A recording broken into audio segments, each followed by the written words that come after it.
Hello reader friends and everyone else who decided to stop by. Today is going to be a follow-up from my previous video where I talked about being in a reading slump. I'm gonna share with you 9 ways that I got recommended on how to get out of the reading slump, and we're gonna look into my TBR that I shared last week and we're gonna choose from there. I had some people vote on what books I should read and the results actually surprised me, so I'm gonna share that with you as well. I have a list of the 9 ways I was recommended to get out of a reading slump. I'm going to show you the books later because I figured it would be more interesting if I do it that way. So, the first recommendation that I got on how to get out of a reading slump, and this was really funny the way that the person that told me this described it, but basically, force yourself to read. That makes so much sense to me because it's not so much about forcing yourself in an aggressive way. It's more like setting your foot down and just telling yourself, I am going to read. Leave the phone to the side, leave the distractions to the side, and just start. As someone with ADHD, that's usually the most difficult part. So I feel like having this in my head makes it, I guess it does work because I am actively choosing to do it. And it's not so much forcing, I feel like that's a really strong word. It's more like being intentional about it.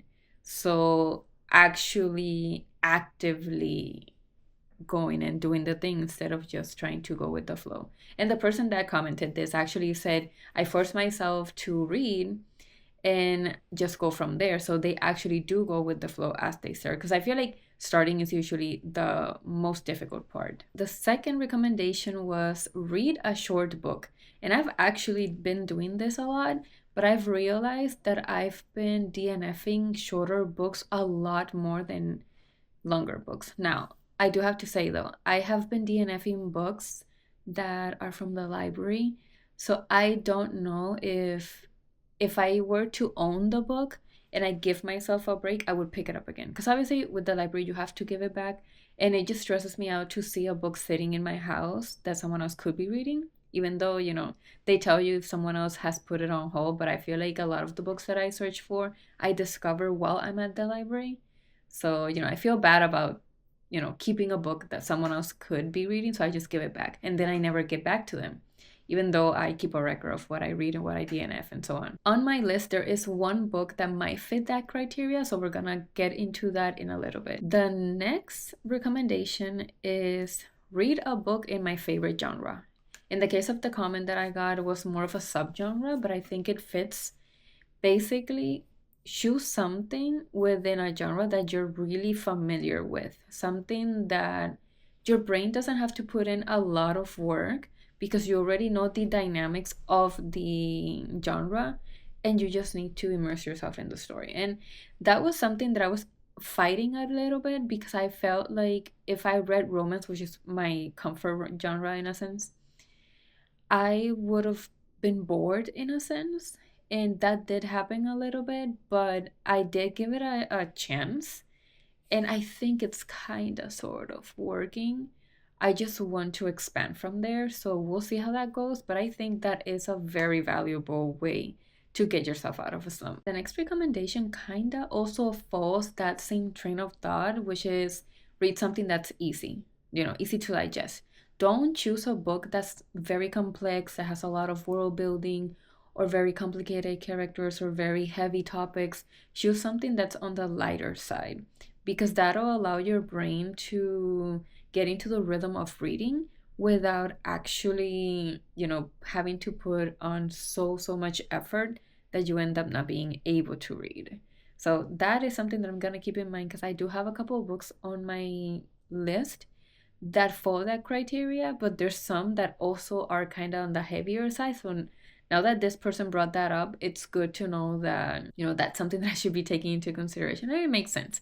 I have had that happen where I've tried to read something completely like out of my comfort and something that's kind of more difficult for me to grasp.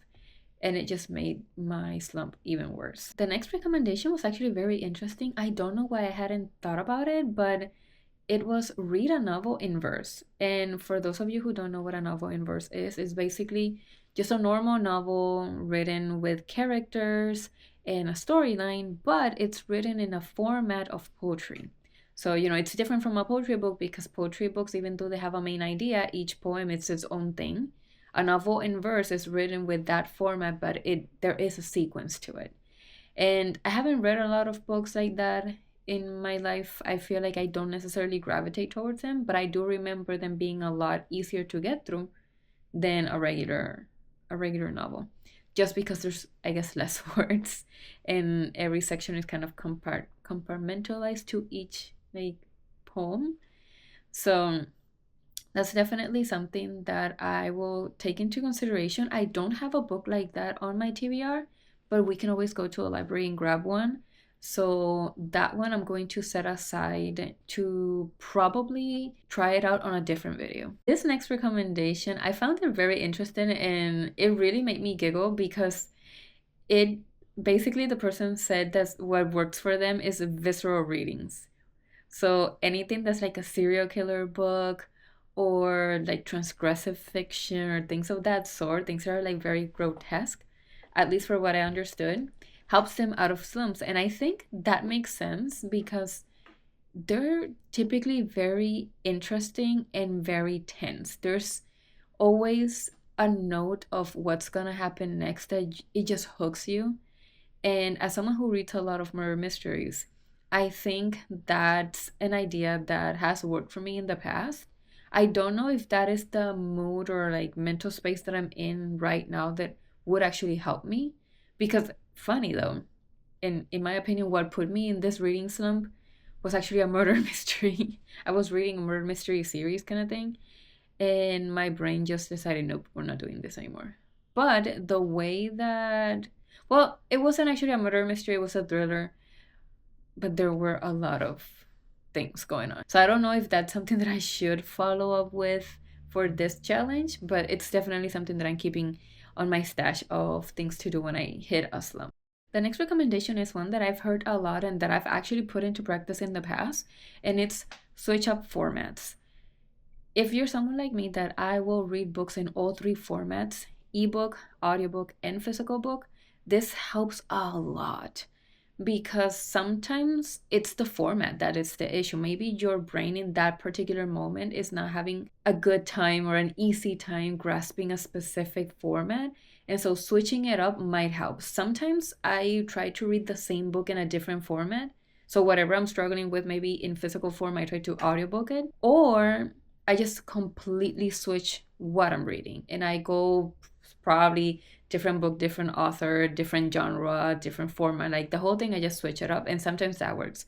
So I think this one is very much a personal thing. It depends on what mood you're in and how your brain is functioning at the moment. So you know yourself best, so you'll know what different combinations will work for you. And you can always, do some tweaking as you go. Like maybe you just switch the format first, and then if the book isn't working, you can switch the author and just do a different book in the same genre, and then if that doesn't work, switch the genre as well. Like you have full freedom to choose what switching formats means to you, because again, it can be just a format or it can be the genre of the book and everything else. For the next advice, I actually need to do a better job because I have not been doing so well with it, even though I've actually told myself this before.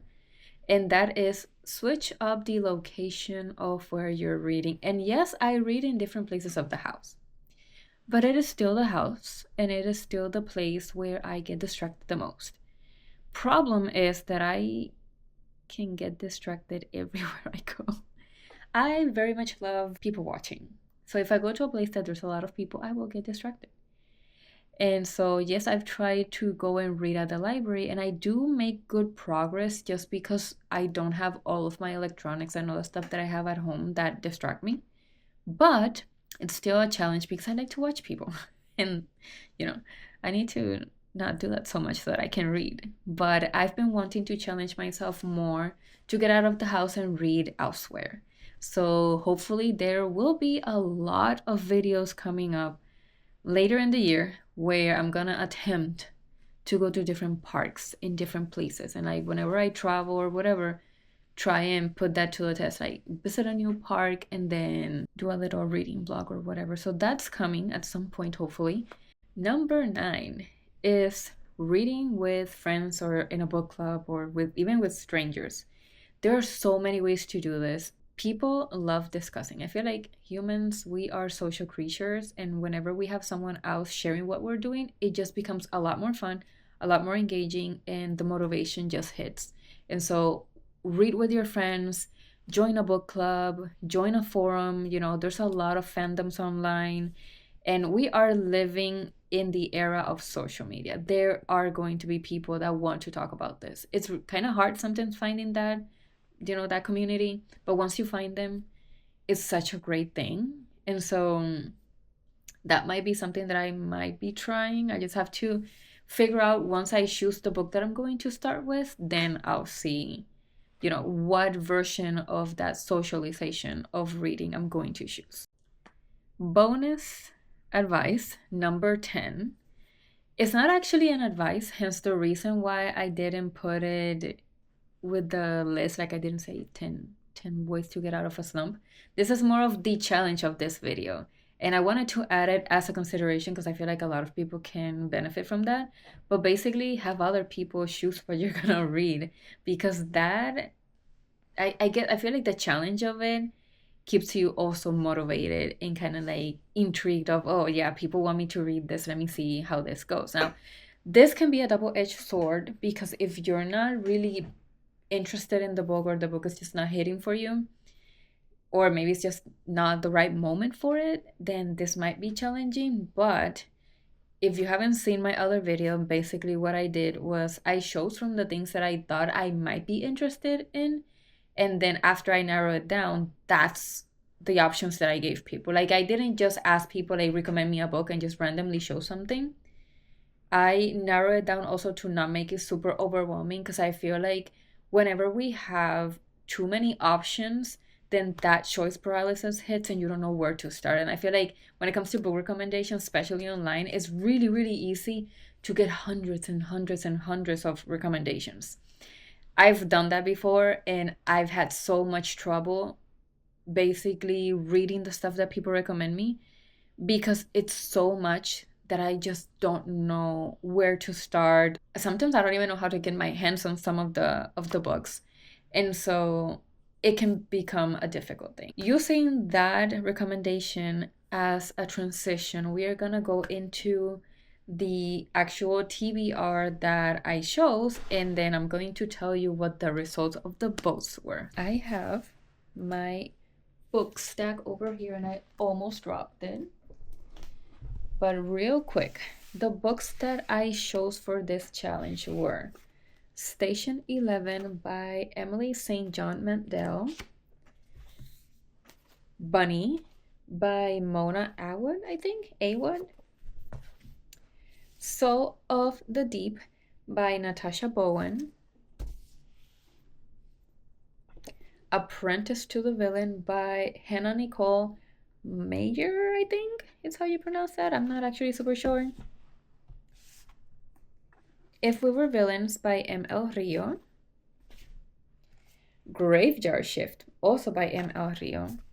And this one, I have to address that in the previous video, I said the name wrong every single time. So, Tomorrow and Tomorrow and Tomorrow. That's the name of the book, not Tomorrow, Tomorrow, Tomorrow, like I was saying. So, Tomorrow and Tomorrow and Tomorrow by Gabriel Seven, I think. So those are the options, and the votes came in. So it was a very interesting, very, very interesting set of results. Out of the entire TBR, 2 books didn't get a single vote. And I honestly can't believe it, because these have been really, really popular. But If We Were Villains got 0 votes, Tomorrow and Tomorrow and Tomorrow got 0 votes. So these 2 I'm going to set aside for a different video, I guess, because no one shows them. So I'm gonna show you the books from least to most voted for now. So the least voted for book was Soul of the Deep, which actually made me really sad because I was really looking forward to this being part of this like series, which is still going to be. It's just not gonna be at the top. But this book is a sequel, and the first book was so good. Like, I'm definitely going to be reading this soon because it's been on my TBR for a long time also. So I'll either make it part of a different video series, or I'll just, see how long it takes me to get through the other ones. Because I'm planning on reading them in the order that they were voted, so we'll see. The next two books were tied for second place, and those were The Graveyard Shift and Bunny, which I find really interesting because both of these books, even though I think they're very different genres, they are. I feel like they both fall under that recommendation of reading visceral books. I could be wrong, but I haven't read them, so I don't know. But I've heard that these books are very, very weird in a good way. Like, they're the kind of books that are gonna leave you like, what the F just happened? So I'm actually very excited to read this. But, they were in second place. They tied for second place. So we're gonna put them to the side. And then in first place, this was crazy, but also kind of expected. Two very different books, Apprentice to the Villain and Station 11. First of all, the fact that Station 11 got votes really, really surprised me a lot because I feel like this book, I haven't seen a lot of content done about it. Like, I haven't seen people talking about this book that much, which I find that weird. Maybe it's just that I'm in the wrong side of book social media or something, but I haven't seen a lot of people just discussing this book. So it surprised me that it tied for first place. This one didn't surprise me much because one of the recommendations was obviously read something that's easier.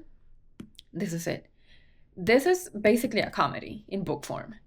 And so I feel like this is a really good place to start just because it should be an easy read. It's a very lighthearted book and it's a sequel. So I already know the characters, I already know the world, I already pretty much know the dynamic, and the writing style is pretty simple. So I feel like this is definitely a great place to start. This one, though, I already DNF'd once because I found it really, really difficult. And for this one, I actually did the genre switching thing. So I tried it physical form, I tried it as audiobook, and I couldn't get through it. So this is going to be a fun challenge to see if I'm actually able to do it. But as the vote spoke, and based on the recommendations of the advice that I got for, getting out of a reading slump, we are going to start with Apprentice to the Villain. Now, before I end this video, because of course I'm not going to turn it into a vlog because it'll be super long, I do want to mention that my goal this time around, and I guess you can take this also as a second bonus advice for getting out of a slump, but this is more like a general thing that I'm trying to do, is reading slower. And I don't mean slower in the sense of forcing myself to not read as much. It's more like giving permission to myself to read at a calm pace because, and I'm pretty sure you've heard this before, a lot of creators share the sentiment that because of the nature of social media and especially book talk, reading has turned into a competition. And yes, it's cool to set a goal. Yes, it's cool and fun to reach that goal for the year, but we are turning into hyper readers and we're not really grasping books. We're not really remembering what we read. And that is something that I want to work on. And, I already put myself down a lot because when I read physically, like an actual physical book, I'm a really slow reader. I can read really, really fast when I'm listening to a book, which that's fine. Whenever I want to just have something in the background and listen to it and get through it, I'll do that. But when it comes to actually sitting down and reading a physical book, I want to have the experience to be more pleasurable and have the experience be more just a calm thing, right? And so my goal is going to be that. It's going to be reading at the pace that I read without forcing or having in my head that this has to be quick. And also, it's going to be, and I can't believe I'm going to say this, one physical book at a time. When have you seen me do that? Probably never. But we're gonna try it out. We're going to try and focus on Apprentice to the Villain and just make one or even a couple videos for the same book. So if you see me reading the same book through different vlogs, that's the reason. I have been reflecting a lot on that, and it's okay to show the same book in multiple videos. Like, I have kept myself from recording because I haven't finished a certain book. And I've tried to do the whole, I'm gonna read this book in a week or I'm gonna read this book in 24 hours. That doesn't work for me. I've realized it, I've accepted it. So that means that this challenge is going to take a long time. And I'm probably going to add other, types of video in the middle because, my brain will continue giving me ideas probably. I was rudely interrupted by my camera being out of battery. Honestly, that was my own fault because I had the charger with me and I didn't plug it in. But that's, we're gonna ignore that happened. Anyway, as I think I was saying, you are probably gonna see the same book in multiple videos. And I think that's gonna be the fun of it, that it'll be like a journey rather than it being like every video has to be like a start from finish for a book kind of thing. You'll just go on in the adventure with me and, read and discuss the book as we go. Will there be spoilers? I will tell you when I, record each video because I really don't know. But those are my thoughts for now. So let me know in the comments if there are any advice from this list that you've tried or that you want to try. And if there's any of these books that you would choose or if you've read them, let me know how you like them. And with that, thank you so much for spending some time with me, and I hope to see you on the next one. Bye!